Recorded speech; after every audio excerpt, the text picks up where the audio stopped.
Tractor घेऊन येतील, पेटवून टाका सरळ ट्रॅक्टर. ते काय सरकारी मालमत्तेचं नुकसान होत नाही, काय काळजी करू नका. ते कुठल्या तरी ठेकेदाराचंच असतंय, त्याचं बघू मागणं काय करायचं ते. त्याला म्हणायचं तुला भाडं मिळणार आहे, मग ट्रॅक्टर पाहिजे काय भाडं पाहिजे ट्रॅक्टरचं? ते काय म्हणाल, हा ट्रॅक्टर पाहिजे काय भाडं पाहिजे? भाडं नको, ट्रॅक्टर असून दे म्हणाल का नाही? मग तसं पहिला ट्रॅक्टर आला की त्याला सांगायचं की त्याला विचारायचं ट्रॅक्टर पाहिजे काय भाडं पाहिजे. ड्रोन वाल्याला म्हणायचं 6-7 लाख रुपयाला बाबा एक ड्रोन येतोय.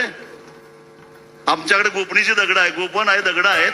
एका गोपणीच्या टिप्पिऱ्यात तुझा ड्रोन खाली पडतो. फक्त इराणच नाही, इराणकडेच ड्रोन नाहीत, आमच्याकडे सुद्धा गोपणी आहेत. त्या गोपणीनं तुमचे ड्रोन पाडायला आम्हाला वेळ लागणार नाही. आणि ते ड्रोन पडले तर 7 लाखाचं नुकसान तुला सोसणार आहे का? ती मोनार्क कंपनी तुला भरून देणार आहे का? मग गपगुमानं इथनं निघून जायचं. म्हणजे ड्रोननं सर्वे होऊन द्यायचं नाही, सॉइल सॅम्पल काढून द्यायचं नाही, संयुक्त मोजणी करायला ग्रामपंचायत इथे आली तर पळवून लावायचं. कसं पळवून लावायचं ते मनोज बराकडेंनी मगाशी सांगितलं. पाहुणचार कसा करायचा, असा पाहुणचार गावोगावी झाला पाहिजे. तुम्हाला जर वाटलं जरा ताकद कमी पडत्या, आम्हाला सगळ्यांना निरोप द्या, आम्ही सगळी येतो, परंतु हा पाहुणचार चांगल्या पद्धतीनं झाला पाहिजे.